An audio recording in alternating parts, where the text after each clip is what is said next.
I don't know what song they were playing in the Sixers arena after the game was over, but it's like in my head. It sounds like the intro for Cheers or something. But it's like in my head. It was catchier than a little bit. I ain't gonna lie to you. Okay, so let's get the obvious out the way. We lost and got slaughtered on national TV in front of everyone. We were the first playoff game, so everyone was watching. So that's fun. Spencer Dinwiddie played like trash. That's fun. Making me look like an idiot. That's okay. That's okay. It's all good. It's all good. Y'all, it is a 4-game series at the least. We still got 3 more games at the least to play. We will be fine. The situation will handle itself. We just got punched in the face. So good. So good. Real G's move in silence like lasagna, and we will adapt and figure out what it is that we need to do. I think one of the main things we need to focus on is just having a sit-down conversation with Jacques Vaughn, and I hope he realizes this before it's too late. I'll give us till game 3. If we don't figure this out by game 3, it's probably a wrap. But Jacques. Again, I'm not Mr. X's and O's. I've never been. But I think it's called zone, the defense that was being played. I only know these terms from 2K. I know nothing about organized basketball. But listen, the zone wasn't working, bro. The whole, we'll just guard general areas and then, collapse on Joel Embiid anytime he touches the ball and just give people open threes. Brody, that ain't work. I mean, by the literal record shooting of Philly, I don't understand how we can run the exact same style of defensive coverage the entire game and think we're just going to shoot our way out of it. Not to mention we were consistently down by 10 points pretty much the whole game. And when you do that, the other team goes on a run of any kind, and boom, you're down 20 before you know it. I think Jacques Vaughn was thinking because the game never got out of control, there was no need to make any adjustments. But Jacques, if doubling Joel Embiid, sometimes tripling, is leaving wide open 3-point shooters, and I'm not talking about a Maxey or a Tobias Harris where it's that if someone went down, they could step up and really pour the scoring on. I'm talking someone like PJ Tucker, who the only thing he can do offensively at this point in his career is shoot an open shot in the corner. Why are we leaving him open? And I get it, Joel Embiid's a lot, but at a certain point, what point are you trying to prove? Because what the Sixers proved to you, Jacques, is they don't need Embiid. They got a whole team of dudes we've never heard of, but they can get it done. So, Jacques, what point were you trying to prove? Okay, you stopped Joel Embiid from getting 60, but we still lost by 30. What point are you trying to prove here? Switch it up. Try something different.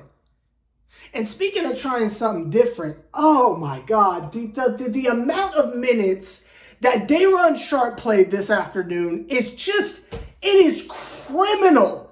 I mean, it's criminal. And I'm not saying Day'Ron Sharpe is buns at basketball. He had this really cool, spin move, turny thing in the post around Joel Embiid where he tried to finish on the other side. He just missed the layup. I thought was really cool looking. He's got some game to him. He's got his positives. But there's a reason why that man barely played during the regular season. And you know the reason. How can you reward him with these type of playoff minutes? You want to go small, put Watanabe in. And not in bum time at the end of the game where we don't have a chance and you want to rest dudes to make sure they don't get hurt for game 2. I'm talking about throw other people out there, try something different. What happened to that Moses guy? What happened to the other dude? Like, did their 10 days just expire? Did we not sign someone else to help out? Like, I mean, clearly we had a roster spot. Silliness. It is peak silliness. And the idea that the last time we saw this team play, not last month, not last year, not last fall, the literal last time we saw the Nets play, Cam Thomas almost dropped 50, and then he doesn't get in the game until bum time.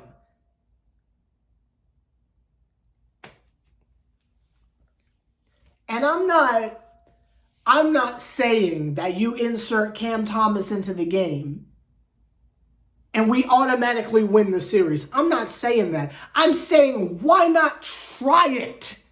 If what you're doing isn't working, if the only one out there with a pulse is Mikal Bridges, then try something else, especially when we just played them. I mean, this is the exact same team. We know what Cam Thomas can do. Let him come off the bench at least. It's the stubbornness of Jacques Vaughn for me. It really is. And I'm hoping that there's an understanding of what happened this afternoon. And in game 2, they make the necessary changes.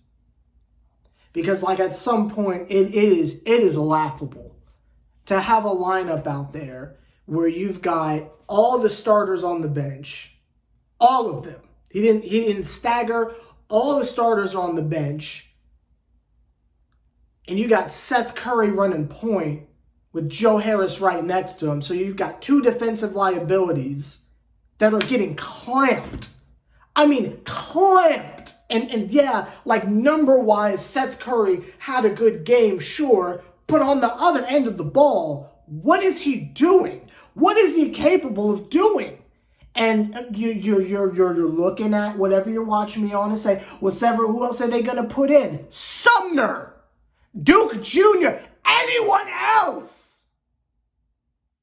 We've got a plethora of these 3-and-D or slash-and-D or whatever you want to call them players, but we keep doing the same Cupid shuffle over and over again, expecting a different result. Jacques Vaughn, newsflash, this is not the Magic, bro. We're not playing the Wizards. We're in the playoffs against a completely healthy Sixers squad.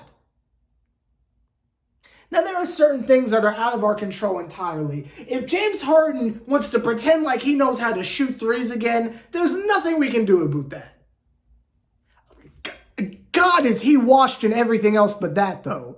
Offensively, all that man can do is shoot. Because how many times was Harden blocked in the lane? It was embarrassing. Or just blatantly missing a rebound, or missing a layup off a clear offensive foul because he's so slow and fat. All he can do is just elbow people on the way to the... It's just so pathetic to watch. But if he's going to catch fire from 3, there's really not much you can do about that. I will give you that. But having a game plan of triple team Joel Embiid and just let everyone else shoot threes, I don't think it's possible for that to have gone worse. You want to talk about red flags and things being concerning. If we go into game 2 with the same strategy, that is the biggest red. Like, can we fire someone in the middle of the playoffs? Because that would be the biggest red flag for me. If we come out next game and do the exact same thing.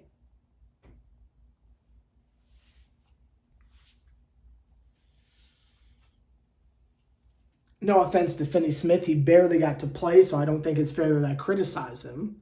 But you can't have PJ Tucker getting all the defensive rebounds, or is that offensive for us? I never know how it goes because it's like, we'll miss, they'll get a rebound, and it's like defensive for them, but it's our offensive rebound. Again, I don't really know how the labeling and the terminology works here, but you can't be, you can't be getting out rebounded by PJ Tucker. You just can't. You just can't. Shout out to Mikal Bridges for playing well in the first half. I don't really know what happened in the second half exactly, but shout out to him for being the only person who was really contributing offensively.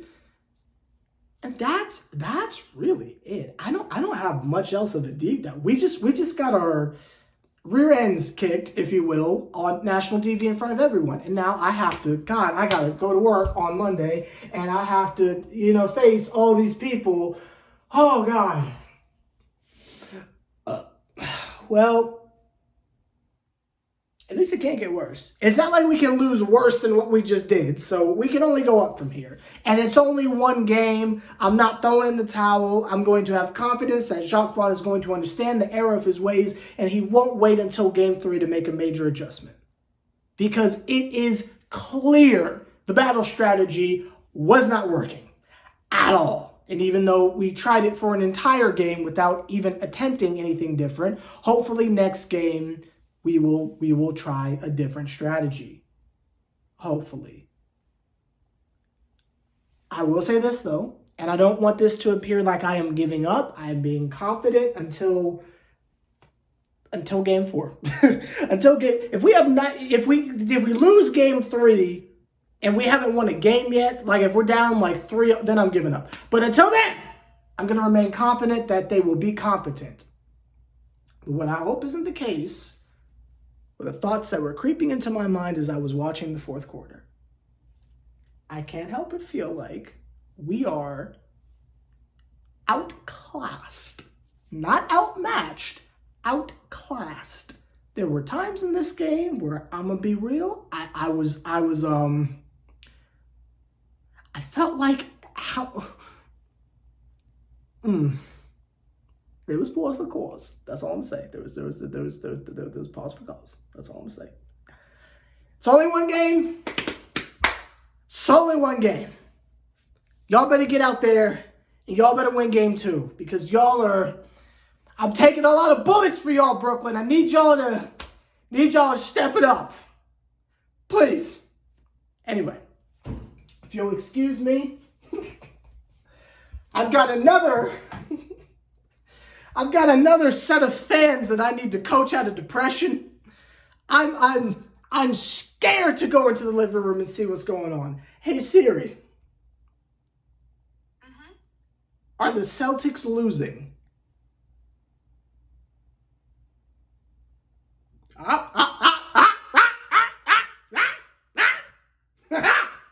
Hey, one of them's going to win today. Wasn't us. I'll see you on Monday.